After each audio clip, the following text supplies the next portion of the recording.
How much you think a colonoscopy costs? Charts. They're like, oh, when this guy, he ran, he got elected, he was worth $400,000. Now he's worth $25 million, 5, 6 years later. You You're like, don't think it'd wow. be a public outrage if they try to do the same level of lockdowns again? But a lot of people are going to be like, no, you got me that last time with all the Corona bullshit, and I'm not playing that game again. Now, You know, because now you got to choose between your no shit necessities versus the want to do's, yeah, man. man. If you really want to fracture your society, have everything be super expensive and give people no way to pay Late for it. night lights on the PX sign. Grab a snack, make the mission in time. Boots on gravel, stories begun. One last lap on a Shoppette Run. Been a long time, man. Oh, no, back at it, back in the box. Man, anything new on your end? I mean, it's the same old, dude. I've been trying to keep up with my own show because I've been bouncing around. I mean, between the wedding and TDY traveling around, I damn near had 6 weeks of a gap there. So I'm just trying to get back into consistency. But other than that, it's the same old thing on this end. Let's go to work and hang out in the mountains. Yeah, that last episode you had was pretty good. You had a lot of hot takes in there. I was going to clip some for today, but we'll save that. We'll save that. Yeah, I like yeah. that. Rapid fire hot takes on this one. Oh man, it was all over the place. I was just giving my opinion on everything. Like, oh, they ain't gonna like this one. Yeah, yeah. Yeah, so funny thing. So I just checked my mail and it's just top of mind right now. I'm at the age now. I got a colonoscopy. How much you think a colonoscopy costs? I mean, in the United States, $10,000. So I'm looking at the bill right now. You ever look at like I always look just to make sure I'm not getting charged anything. So I open up the statement that says, hey, this is not a bill that's giving you showing you the services. This I think you can't cuss in the first 10 minutes, something like that. But this shit costs 30 grand. So when I Dude, opened that's this, I was insane. like, oh, this is why people dying from colon cancer. I'm like, this is a preventative, screening for 30 grand. So, and I'm looking at some of the charges. And mind you, I used to work in the healthcare field, so I know the it's kind of like the same as the government, right? I know healthcare has a lot of, exorbitant cost in there and a lot Mhm. of doctors. I don't know if it's still ICD-9, if they're on ICD-10, but a lot of doctors put a lot of codes in there just to bill insurance on some BS. But I'm looking at some of these charges and this does ridiculous. The lab work itself was almost 3 grand. I'm like, it's ridiculous. It's a Recovery, scam, bro. yeah. It's a complete scam because you go to Mexico, I bet you get the same shit, the same quality, 2K. I was literally in the hospital, probably total. I'm talking about coming in, admin, prepped, and out maybe 3 hours. Procedure couldn't been no longer than 30 minutes to an hour or whatnot. But my recovery room, I'm looking at it right now, it costs 5 grand for the recovery room. For the recovery room. I'm like, I literally woke up, you handed me my bag and said, put your shit on and call your ride. It's like bananas, man. But I'm Yeah. all clear. I'm all clear for the next 10 years. So that's good though. That's a good Hey, there you go. I had to get mine right before retirement. So, thing. Oh and when yeah. I did mine, it was the Chinese finger trap. They did the back end and the top end I at think the that's same that's time. that's for prostate though, right? I don't think that's for the colon. I think that's too. That's the, so they did the colonoscopy and the endoscopy down my throat. Okay, got you. Yep. Yeah. Hopefully they didn't use the same gear. Uh, all right, let's get started here. Like I said, no rhyme or reason. We're just gonna go through a couple. I'm gonna try to keep it. I just got one. I don't know if it's rendered yet, but let's start with our favorite stuff here, and that's gonna be some military and money stuff. So let's go. Just in tonight, ABC News has now learned that a U.S. Special Forces soldier is under arrest tonight. Authorities say that soldier was involved in the U.S. operation to capture Venezuela's Nicolás Maduro. He's now accused of pocketing nearly $500,000 for betting on Maduro's capture before President Trump announced the capture. Here's Aaron Katersky tonight. Tonight, a U.S. Special Forces soldier involved in the daring military operation that captured Nicolás Maduro in Venezuela is under arrest for allegedly pocketing nearly $500,000 by betting on the top secret raid before it even happened. All right, and they start mentioning names and stuff. I don't want to get into all that stuff there. So, pretty smart guy. But so Yeah. let's get the black and white stuff out the way. All right, you can't use TS information to go and do and gamble, right? We get that, right? But I guess the angle I want to go on here is if we see all these Congress people when coronavirus happened, everything like that, using insider information to make stock picks, etc. Why do you think that they're picking this one guy? I'm sure he's not the only, this one guy to try to make an example of here. And he bet it for, I think he bet it for the success of it, not against it. So, what was your thoughts when you first heard the story? It's the exact same thing, and I think a lot of us were thinking the same thing. So it's like double sided. On one hand, when you're in the military, you're supposed to have integrity. You're supposed to hold yourself to a higher standard and, abide by the regulations. And it's something that we hold as being important. However, like you said, we know damn well that there's members of Congress that are completely corrupt that use their knowledge and their inside contacts to better themselves financially. That's why it's like so blatant. You have members of Congress, they go in there that you can see the net worth charts. They're like, oh, when this guy, he ran, he got elected, he was worth $400,000. Now he's worth $25 million, 5, 6 years later. You're like, wow, that guy must be like the best trader of all time. Like Warren Buffett needs to take a lesson. Like, of course not. It's all bullshit. It's shenanigans. So, I mean, again, double-sided. Like, you can't do that, from the soldier's standpoint. That's, like you said, it's not allowed. But at the same time, you're going to crucify this guy when our government is blatantly corrupt? Like, get out of here. Exactly. And I think I just seen something where, oh, we're putting ourselves on restrictions from doing Polymarkets and stuff like that. Okay, but you're still not restricting yourself from let's call spade a spade. We already know you probably in some briefings or you have even the common soldier has information. Even I'll use myself for example.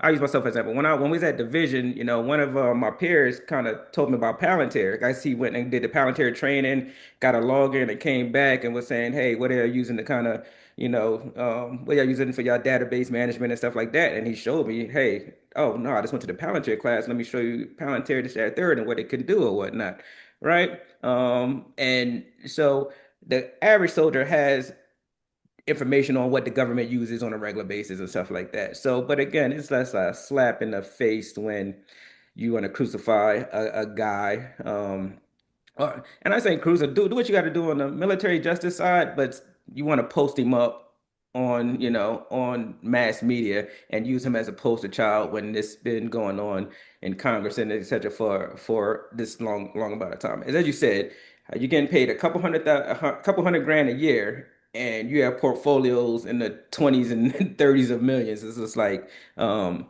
is really it's kind of disheartening with there. So, and I know they keep talking about coming out with policy in reference to, why you serving, not to be able to, okay, you go to buy ETFs, so you can't buy any single stocks and stuff. So they definitely need to figure something out with that, because I don't think that's definitely not a good look to the American people how that goes down. So, Yeah, but it's probably not in writing yet. And I mean, don't hate the player, hate the game. Like he did it. Let him have his good times. exactly. Yeah, now I'll probably feel a different way if he bet it against it and did something within his job or function to try to sabotage that mission for his financial gain, right?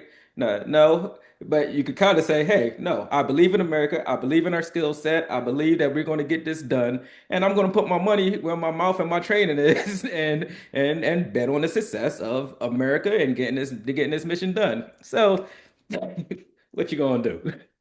Yeah, I support the dude. We support you, bro. Yeah, man, good luck, brother. Freedom, bro. Yeah. Investigators now hunting for the source of the outbreak. The leading theory, a Dutch couple on the ship who later died contracted the virus while on a bird-watching trip in Argentina's southernmost city. Two Argentine officials telling the Associated Press they visited this landfill where they may have been exposed to rodents, catching the rare Andes strain of the virus, which can be transmitted from human to human. causing the outbreak on the ship and triggering alarm worldwide. And the Spanish Interior Ministry saying today that the cruise ship is expected to reach the Canary Islands on Sunday, and the first of those passengers could be evacuated on Monday. All right, this one kind of fresh off the press, so I just added this, so that's my bad for that one. So let me, before we get into this Hantavirus thing, I mean, me and you, we was at division at the same time around, during around the COVID time or whatnot. Let's just say, let's go down the hypothetical road. If let's say the Hantavirus gets spread and we kind of go into kind of those same kind of COVID procedures, what do you think you would do differently in this virus pandemic thing versus what you did in during the COVID-19 era? I mean, me personally, I would go to research first. I'd want to learn a little bit more about the virus, like how dangerous it is, how infectious, things of that nature.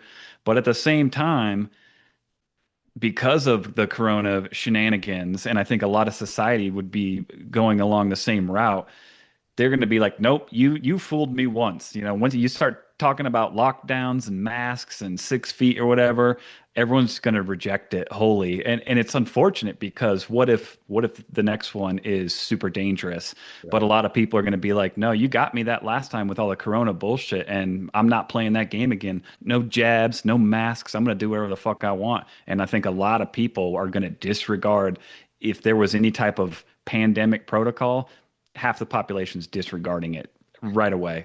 Yeah, that's a fact. That's a fact. And especially, kind of later on down the line and, folks sitting in front of Congress and kind of saying certain things that, that saying certain things in reference to how those precautions was kind of drawn up, the 6 feet, the max, the and everything like that. I definitely you think half. I think it's gonna be I think it's gonna be more than half. I definitely gonna think it'd be a public outrage if they try to do the same level of lockdowns again. I always kind of reminisce, we have certain times in history where we kind of just flash back on because they are pretty what they hit core memory. So again, COVID-19, 9/11, etc. So even during COVID-19, obviously, we both had the division. So I was key in essential, so I worked most of the time during that time frame. Worked in a jock or whatever.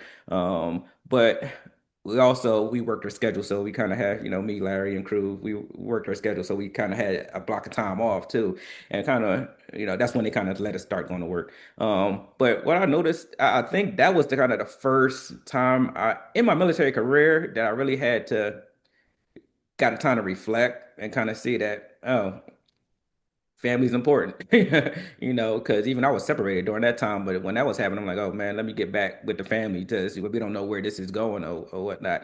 And it gave me time to kind of do some, personal endeavors and things of that nature. So I was like, oh man, when you kind of work, work, work, work, work, it really showed me that, hey, this shit could be gone tomorrow. And, make sure that you're focused on the things the things that are really important to what's going on. Not saying that we wasn't doing important work, but kind of going in and seeing those.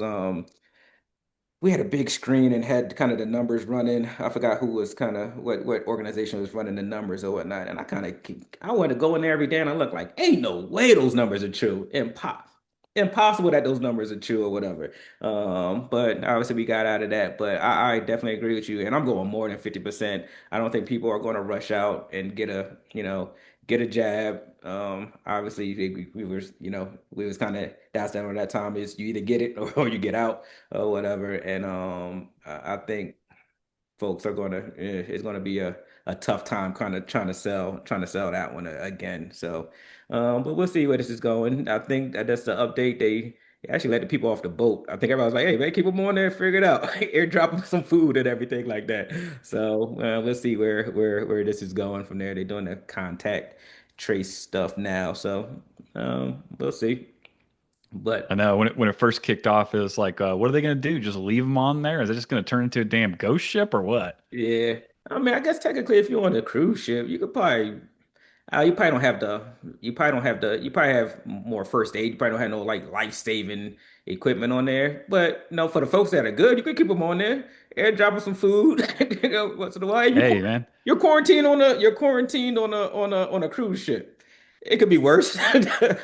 Yeah, I wonder if you still get your like 8 drinks a day or whatever. Hell no, they probably like, no, keep charging you every day. Yeah, totally. Come out of there with a $10,000 bill. Exactly. So any other comments on that, or where you think that's going, or you think it's that's a news story right now? And Yeah, it's TBD. It's kind of like when we hear the other ones that come up from time to time, and again, it's like people don't really take it seriously. They talk about, hey, there's bird flu, hey, there's SARS, there's like whatever, swine flu, and people are just like, yeah, whatever, yeah, don't care. yeah, yeah, and these things pop up every year or something, right? So we'll see how this goes. I just think it's more amplified now that obviously going through COVID-19, it's kind of more amplified, amplified these days because of that. So, all right, let's lighten it up a little bit. Serious topic. So let's go with this one. Overnight, Spirit Airlines announced it was ceasing operations. This will be the first significant U.S. airline to stop operating in 25 years. The shutdown comes as rising jet fuel prices hampered the struggling airline emerging from its second bankruptcy. This means millions of passengers holding Spirit tickets will have to make new travel plans, and some 17,000 employees will be out of their jobs. Meg Oliver is here to break down what happened and what's next. Adriana, good morning. The airline simply ran out of available cash to continue. The announcement hit their website at 2 a.m. Eastern.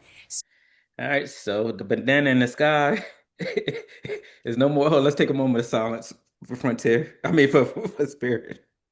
Right. Yeah. The Yeah, banana, RIP. yeah, the banana in the sky is no more. So a lot of people kind of crap on Spirit. I mean, I flew Spirit several times, but I guess being in the military, Spirit was kind of a hack, especially if you're near a hub, right? You're trying to get somewhere real fast because you still got the free military bags with Spirit. So, a lot of people kind of complain about the bunch of ARP charges, but active duty military, you still got your bags. So it was kind of a perfect thing, especially when to do quick 4 day weekend, quick trip or whatnot. But and I'm anybody who's flown a military aircraft, like in military configurations, anything is kind of better than that. So I never minded that for a quick trip. But and I'm kind of switch gears a little bit, but we always complain about the spirits, the frontiers, and the kind of the blasting of social media stuff or whatever, the fights that are going. I mean, I've been on United, I've been on Delta, and I've seen ghetto people on every airline, right? You can't avoid it. Everybody's flying. But what I've seen kind of in America is kind of a stigma on that. But when I was in Europe, it wasn't everybody. Hey, fly Ryanair. Fly. Ryanair is kind of the equivalent of a Frontier or Spirit here, right? Fly Ryanair. And go to these destinations that you normally would cost folks from the U.S. thousands of dollars to get to. I mean, I flew my whole family. We flew to London. We went to Spain a couple of times or whatnot. So it's definitely I never agreed with that stigma of a budget airline, especially with a good track record of getting people there safely. I think it's important for, especially as Americans, to travel as much as possible and see things that's out of your neighborhood. I didn't fly on a plane until probably when I got in the military. My first duty station was Germany, but other than that, I wasn't, the most folks was going on vacation was going from Philadelphia to probably to the Jersey Shore. Wasn't nobody hopping on a plane and zip zooming all around different places. So I think it's kind of I mean, it's bittersweet that was here and available to folks, but it's gone now. So any thoughts on the budget airline fiasco? Yeah, well, first off, I totally agree with what you said with the stigma. It is ridiculous. It's like an American thing. It's like if you're not a baller, you're a piece of shit, which is absolutely insane because like everything is so expensive. So like you got a chance to save some money. I mean, go for it. Like you said, you want to take your family somewhere. I'm not trying to spend thousands of dollars just to get to the destination. If there's a better option, like hell yeah.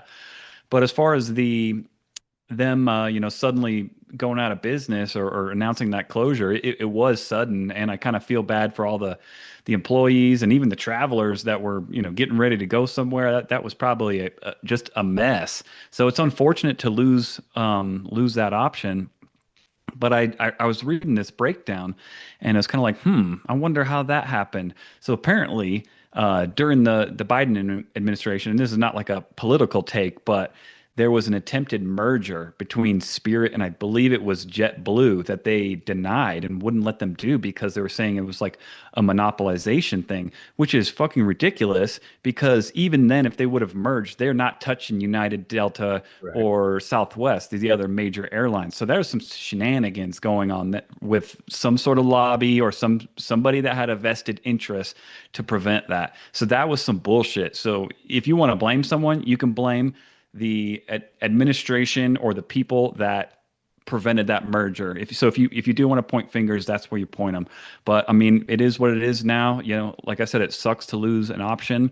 But I did hear something. It's total rumor, but that Elon was looking at potentially purchasing them, which I don't know how that would work now, to reinvent air travel. So could be an interesting concept. I don't know if there's any truth to it or if that's just people talking shit on Twitter. Yeah, I don't know. We'll see. But I guess, maybe somebody else will come and fill that gap behind them. Hopefully provide some more options to people. So again, that you're not forced to get the $500 Delta ticket every time you want to go somewhere. Yeah, exactly. And I fly Frontier. I mean, when I need to or have to, I don't have nothing against Frontier. I got all the little perks and everything like that, or whatever.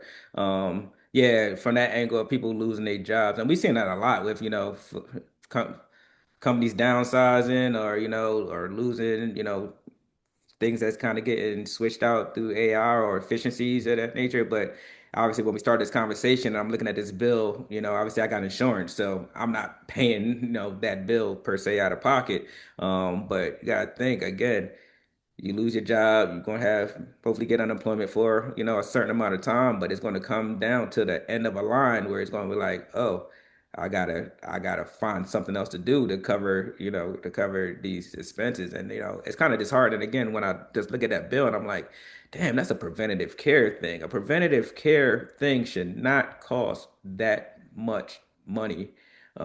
You're automatically discouraging folks who might not have premium health insurance or anything like that to get those things. So as we see these job losses, we got to think about the third and fourth order effect of things of the job loss, unemployment for a time, and then a shrinking job market, and folks looking to try to get back in the market, not even for, keep food on the table to ensure that you have health, dental, and all those coverages that you need for, for life. So, man, hope is not a method, but I just hope things are going to go in a more positive direction in reference to the employment market and these prices. We see that there's going on with these prices right now, gas and everything like that. So I think we talked about on the last episode is definitely it's definitely rolling into kind of a trying time. And we're about to get into, come on, gas is off the chain. We're going into the summer months.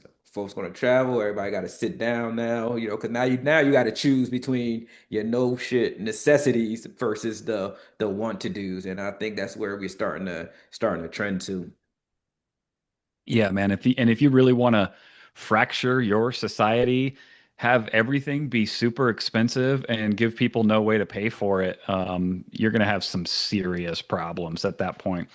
And I mean, we already have a ton of problems. People ask themselves like, why do we got all these issues? We got like crime going up, more and more homelessness, more and more like drug abuse and mental illness and all these problems. You're like, yeah, like everything is unaffordable, and then the job market sucks. So like somebody's going to need to step in and figure something out, or this trend is going to continue to go downhill for like a good chunk of the population. Yeah, for sure. My closing messages to anybody who air catches this is whatever, hold what you got right now. Hold what you got. Let us get through the turbulent, to use a plain term. Let us get through the turbulence or whatnot. Buckle up. Let us get through the turbulence or whatever before you make any major life decisions right now. Obviously, I left the job. I probably left the job right at the wrong time, right? Could be, could be. Yeah, don't buy cars, don't buy houses. Fucking just keep your savings locked up and look Yeah. for sales and clip coupons, bro. Like take it easy. Exactly. So, but cool, man. Well, we'll leave it at that. And I think that's three good topics, three current event topics or whatever. Um, make sure I get you a plug because I enjoy listening to your show. So Minds of Formation, you said all platforms, right? You on all platforms right Yeah, now? it should be everywhere. If you want video, you can check out YouTube. But yeah, Minds of Formation is the sweet show. Okay. You know when the next one coming out? You got one in the can or you wait? Should be a fresh episode out in the next day or two. Okay, cool. Avid listener, so I'll be waiting for it, bro. Hell yeah, number one fan. All right, man. I'll holler at you, man. All right, brother. Have a good one.